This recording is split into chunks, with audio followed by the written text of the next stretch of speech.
We're going over the existing laws that has OSH consideration in Belize.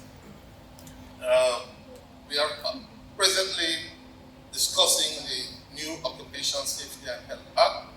However, from the origin of the legislation of labor in Belize, consideration was given to safety and health.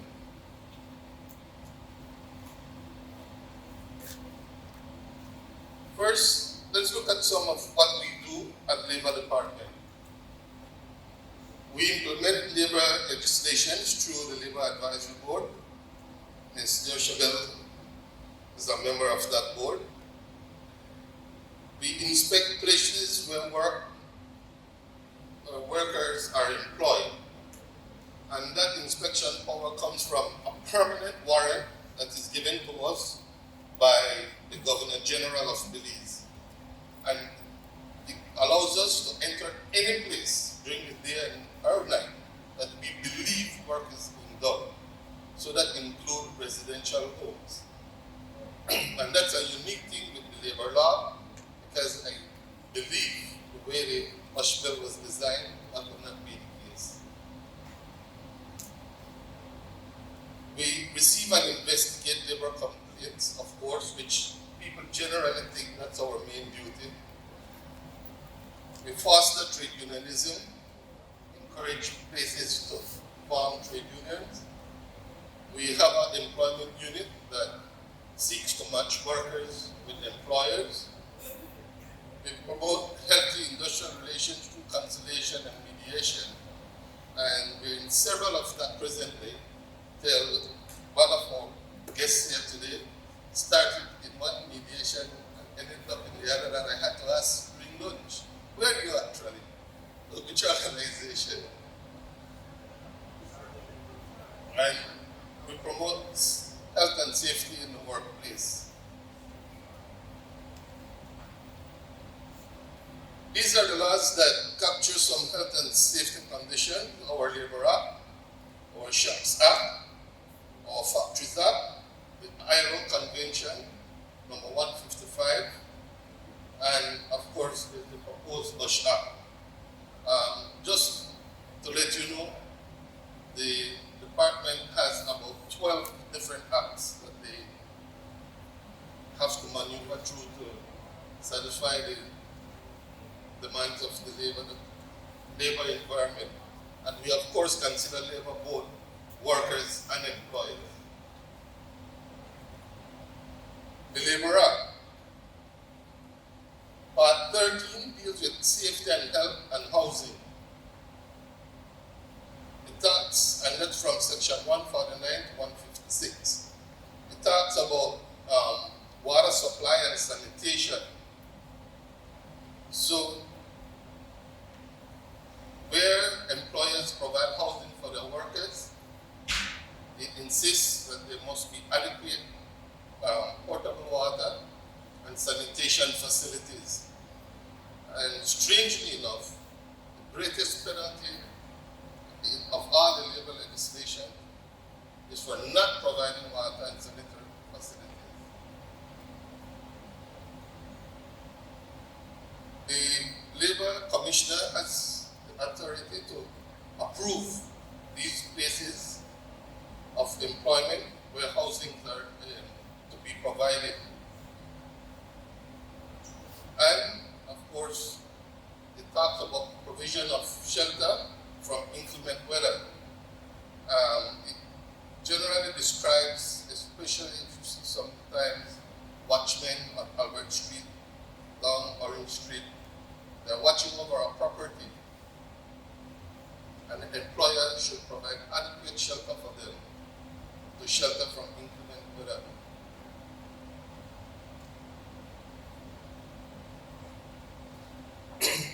Part 15 deals with the employment of women and children.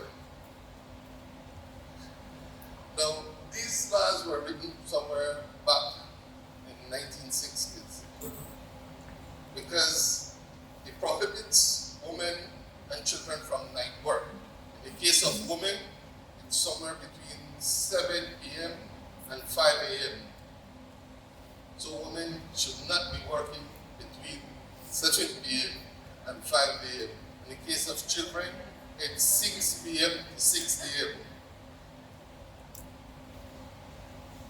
Now time has evolved, things change, and so the department realized that this is something extremely difficult to enforce.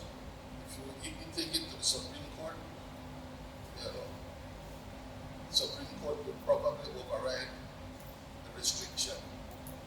So it's not something that we try to enforce.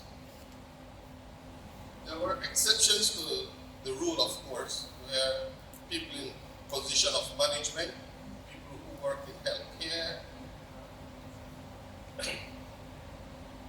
and one other set of workers, in case of a national emergency, then they could work between this time. They are prohibited to work on the sea, and there are restrictions for the employment of children under 12 years old. Now, the ILO Convention, that's the Convention for the Rights of Children, CRC, and all those conventions generally talk about children at 18 years old. In the Labor Act, and all those conventions, even the ILO conventions, they have provision for special cases. In the Labor Act, a child can work at the age of 14 under certain conditions. And where it's legitimately between school hours or on school breaks, you could employ a child at 12 years old. Now, none of this would be in hazardous condition. Be like in a shop, being a shop assistant, stocking a shelf. And therefore the restrictions also at the time they can work.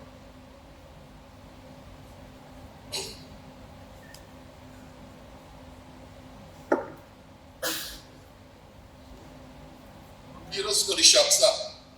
The Shops Act, of course, limit the age of a shop assistant to 14 years old. And again, realizing that every working relationship is a contract, the Labor Act gives the right of a 14-year-old to sign a contract. An employment contract, sorry. That's the only contract a minor can sign, which would be legal. So the age of a shop assistant has to be 14 years or older. You have, again, restriction on working hours and opening hours. If you notice, you see sometimes the police closing down these shops. It's actually a law in the Shops Act that says they cannot open past 9 o'clock in the evening. Again, Good Friday, it's a law in the Shops Act that they should not open. Again, these legislations were written back in the 1960s. When it comes to overtime, it restricts women from working, I think, more than 3 hours for the week or 8 hours for the month overtime. The Labor Department, it's good practice, and not everything is a fine. We allow this. There are other conditions of work that we have found that we had to allow until the Labor Advisory Board decided to do a wholesale change of the land, what they originally used to talk about, an Industrial Relations Act, right? I don't know what the work is right now, but that was where it was heading. But as I said, even if something like this may be tested in the Supreme Court, confident the Supreme Court would knock it down. Because times have changed. Women need to work their overtime so they can bring home enough money, take care of the families, etc. So we do not necessarily enforce it. There are other laws, like there's one that says if a worker works with one shop for 8 hours, and somebody hired them in another shop. The other shop have to pay them an overtime rate from their first wage. Again, we tend not to try and enforce it, but at the same time, we stop the employers who try to abuse it. There was an employer in Belize once who had a registered business on the ground floor, a registered business on the second floor, and at 5 o'clock he switched workers, and we had to stop him. But in the normal course of things, if you are just a worker, you work at this shop, and you decide to try to get an evening employment, it's punishing the worker. So, in a sense, in that sense, it's a bad law.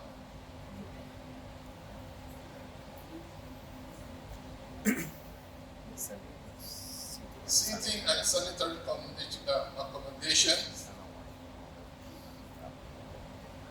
All shops should provide seating for their female workers, and the main consideration, of course, is females get pregnant and need to rest.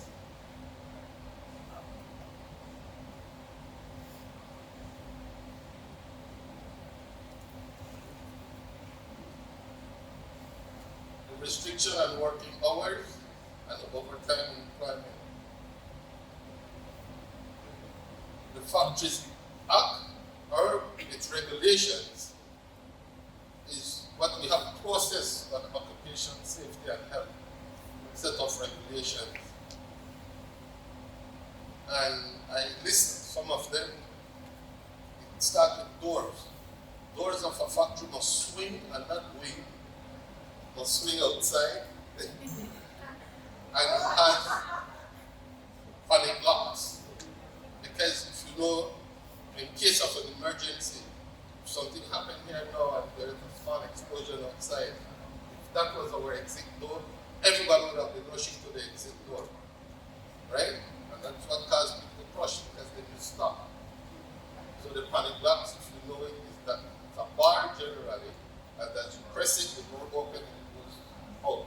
And again, you should swing outside. Because I don't know if you've seen some of these videos where people fight with the direction. They're trying to push a door that you should pull, or pull a door that you should push. And it's also part of the fire and safety regulations of public places. The walls must be clean and painted at least once per year.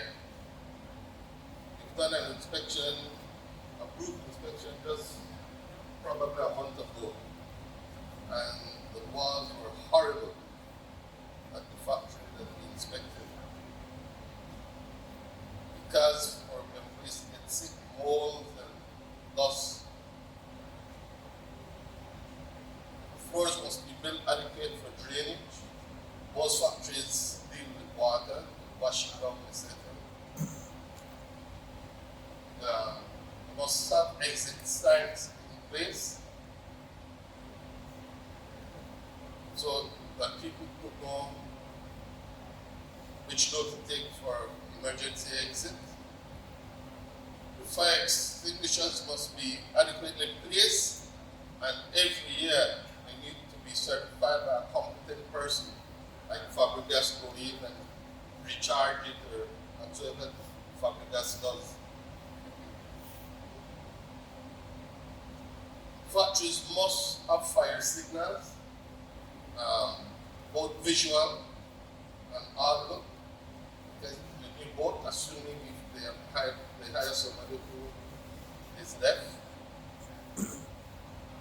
All machine guarding should be in place, and this is one of the biggest problems.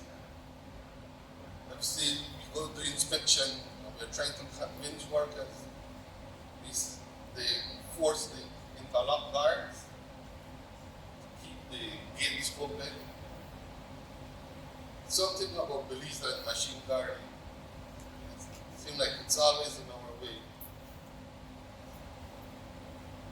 Valves should be, and the associated should be tested by a competent person every year. actually have a tax on it to show when it was tested by who. So to prevent some of these accidents, like ASI had one where the pressure valve is the stick valve, released and burn up the guy. I think he died, right? The receivers, again, needs to be checked annually by a competent person. All chains, ropes, hoists, again, must be checked.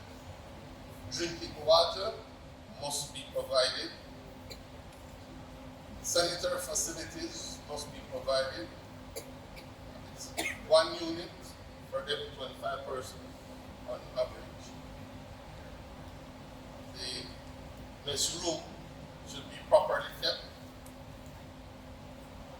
Again, seats for females must be provided. Lighting should be adequate and PPEs should be provided. So if you notice the list of things this goes through, it's very close to what an Occupational Safety and Health Act, the regulations look like. Begin to list things and put standards to it. We have also signed on to Convention 155, which is the Occupational Safety and Health Convention, which sets out certain guidelines for occupational safety and health.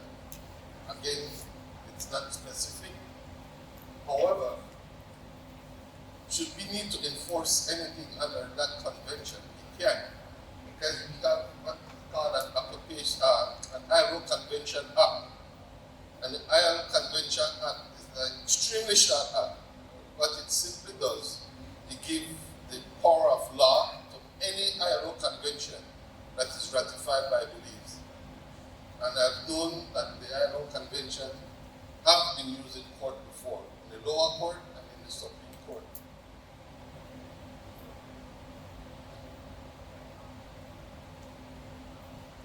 And of course, you have the proposed Occupational Safety and Health Act, which is with the House Committee at this time. And you have to realize, however, the Occupational Safety and Health Act is only the principal administrative portion of it. After that has been passed, they will need to develop regulations to go with the act. These regulations would set standards like how long you could work standing, how many parts per million of gas you could be exported over how much time for the day. We set the level of exposure for noise, heat. So all that will still have to be developed and passed as regulations after the Occupational Safety Act has been passed. So the act itself helps. It could work with some of the things in there, but it's not all that we need. Definitely the regulations to go with it. It could be easy. We could adapt from somewhere in the Caribbean, because I don't even know if Trinidad has finished their regulations already. But we could adapt from other places and move our process quicker. But still, this USH bill has been worked on from probably around 2002. And it's not unique to Belize either. I've been to a conference in Costa Rica where a doctor from Costa Rica was angry because their USH act, again, was with the House for about 10 years. However, the House get together made a pupusas national holiday in one day. He said, this is their priority. Yes, pupusas as a national holiday in El Salvador. So don't complain about our national holidays. They're all more significant.